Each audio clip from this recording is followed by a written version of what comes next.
Hey guys, Aditya here again, TechGeek with another video, and today I'm going to be showing you around my new to me 981 Porsche Boxster GTS. For those of you who have been on the channel before and have seen my previous car videos, you'll know that I used to have a 718 Porsche Boxster in graphite blue metallic with a PDK. I actually just took delivery of this car about 2 weeks ago, and it is in Carmine red. For those of you who are kind of familiar with Porsches, you'll know that this is actually a year older than my 718. This is the 981 generation. And a lot of people have been asking me recently why I decided to go to an older car instead of switch it up to something newer. Answer to that is fairly simple. This engine, the 3.4 liter flat six in this car, is well known to be one of Porsche's best sounding motors of all time. It really revs out pretty high. It has this really sweet sound all the way at the top of the rev range, and is known to be a much more responsive and engaging engine. Particularly the difference being the fact that in my 718 I had a turbocharged 4-cylinder motor versus this car having a naturally aspirated flat six, which is much more in line with what Porsche is known for their engine characteristics, the driving feel, the sound and engagement. It's definitely not as torquey on the low end as my old engine was, and you really have to wring it out a little bit to get the power out of it, but it honestly does feel way more satisfying and engaging to drive than my 718 did. So let's walk around the car a little bit. I'll tell you the story about it. I found it come up for sale at a Porsche dealership in Fort Lauderdale in South Florida, in the Davie area, and I live up here in Seattle, Washington, so for those of you who put two and two together, the car was completely on the opposite end of the country from me. And I wasn't even necessarily looking to buy a car immediately at this point, but I decided when this one popped up that the spec was just too perfect for me to pass it up. I've been a big fan of Porsche's Carmine red color for a very long time, and it being a paint to sample color really put it out of the realm of achievability for most other cars for me, but when this one popped up, I just thought it looked perfect. Combined with the fact that it has the Porsche 20-inch Sport Techno wheels in the black and silver two-tone, which I absolutely loved. The car was also a single owner, so I'm the second owner, the second person ever to own this car. It was also a certified pre-owned car from Porsche of West Broward, which makes it a 2-year unlimited mile warranty on pretty much everything on this car is covered bumper to bumper, which is really awesome.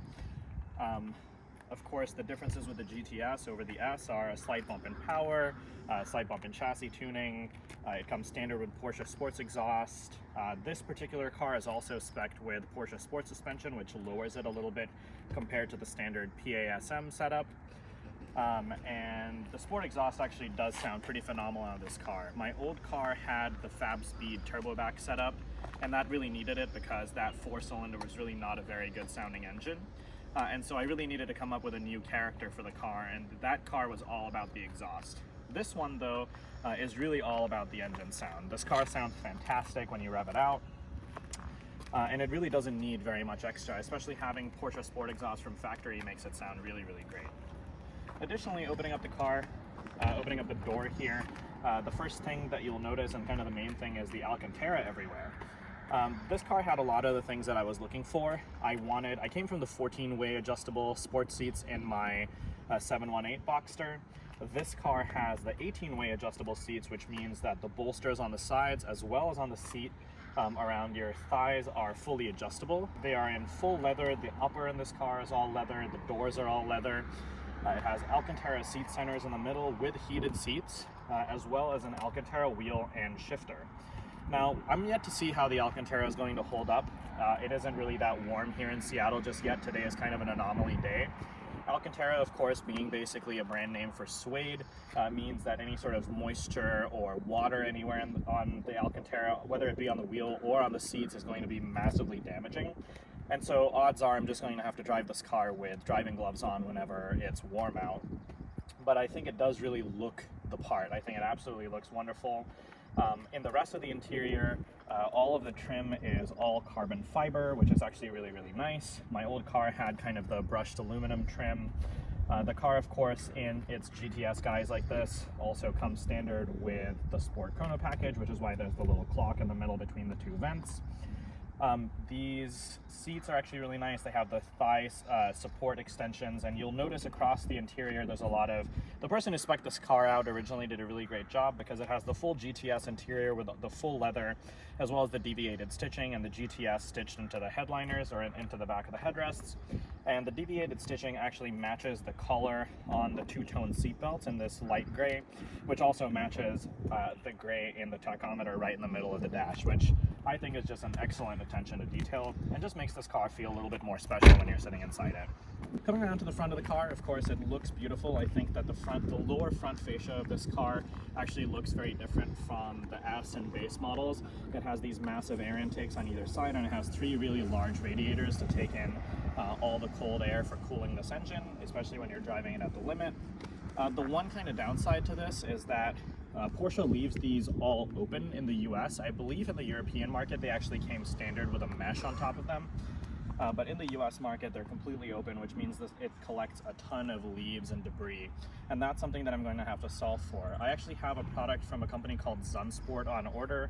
They make a mesh grille for all sorts of different vehicles, and particularly well known on the Porsche forums for the 981 Boxster air intakes, especially on this GTS model that has these massive openings. So in addition to the grills, there's not a whole lot more that I want to do to the car, with one major exception. This car, as sold, had a $100,000 MSRP. The sticker price on this, with all the options, came out to 100 grand. And of course, that's not what I paid for the car, but it isn't too far off from it. And the thing that really kind of annoyed me was that the person who spec'd this out all the way with all of those options, and they skipped the $1,500 option from Porsche for adding a backup camera and parking sensors.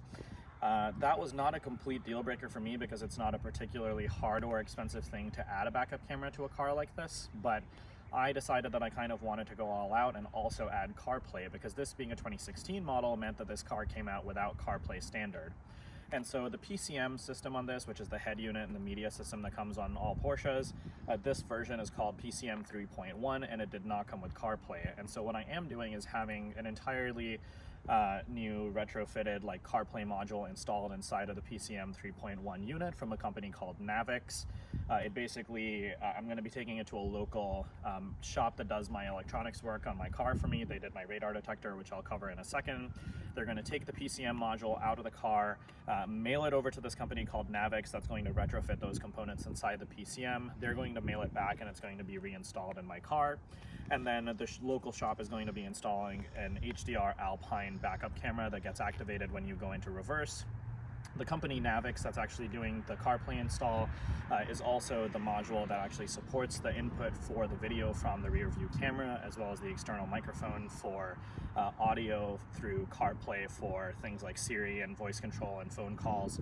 And that's all going to be set up. The camera is going to be plugged into the PCM unit, and every time I shift into reverse, it's going to be essentially the OEM integration for a camera inside of the PCM module. That's something I'm really excited about, because I think that's really the only thing that this car is missing to really modernize it and bring it into a today era car. And every other way, the car is perfect. It has Bose audio, it sounds incredible on the inside. Of course, most of the time what I'm listening to is that fantastic engine, but that's really the main thing that I need to do to this car to get it perfect to where I want it to be, because this is my daily, it's my only car, and that's something that's been a little bit frustrating for me since I've had it over these last 2 weeks. The one other thing that I already did to the car, and this is what I do to every single car that I buy, and if you recall my last video, if you watch about the 718, was install my radar detector. Again, radar detectors I think are just a great way to stay safe. I have mine right here on the dash, right underneath my rear view mirror. Again, the local company, the shop that I work with, is called HKP Customs. It's located in Bellevue, Washington, and they've always done a great job for me in hardwiring my radar detectors into my cars. I just can't stand having like a dangling cable coming off of my dash headed somewhere into the glove box or the cigarette lighter port. And so for the 2 weeks that I needed to get that appointment to get it done, it was really frustrating, but I'm really happy to have it really cleanly hardwired into the car. I think it just makes it feel very OEM, and it just makes it gives me the peace of mind when I'm driving my car everywhere.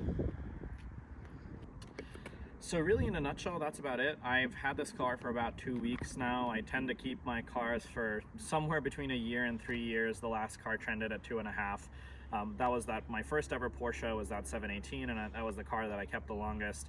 I'm really hoping that I end up keeping this thing for a long time as well. It's a super low mileage car. It had 14,000 miles when I bought it, which means the original owner only drove it about 2,000 miles a year, which is basically nothing.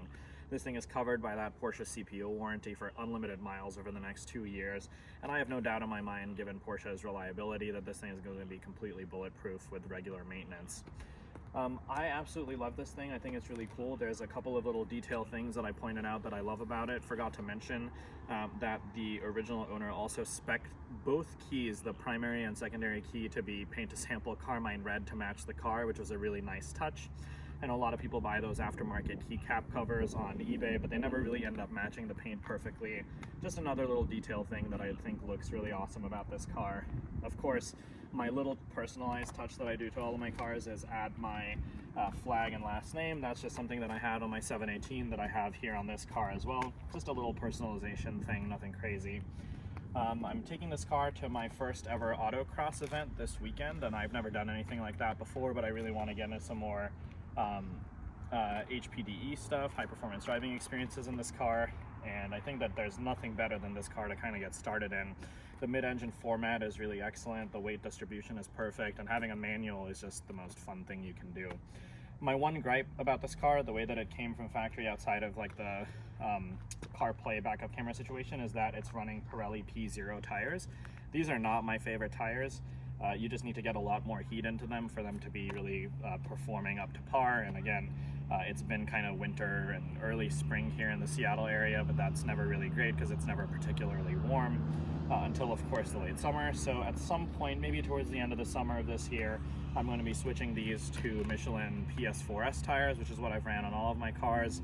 But I'm potentially also considering the AS3 Plus all-season sport tires from Michelin. Let me know in the comments if you have any recommendations for tires. I'm always looking to learn. I've just had really great experiences with those PS4Ss in the past, but they are really expensive. Plus, I'm not always tracking my car or anything, so I think maybe the all-seasons might be better. I'd love a recommendation from anybody who happens to know. But yeah, without any more of me rambling on, I'll give you guys like a quick startup, maybe a couple of revs and a drive-by. And yeah, that's been it. This is my 2016 981 Porsche Boxster GTS with a manual in paint to sample Carmine red. I absolutely love this thing, and hopefully I'm going to have a bunch more videos on the channel with it. Thanks so much for watching. Peace.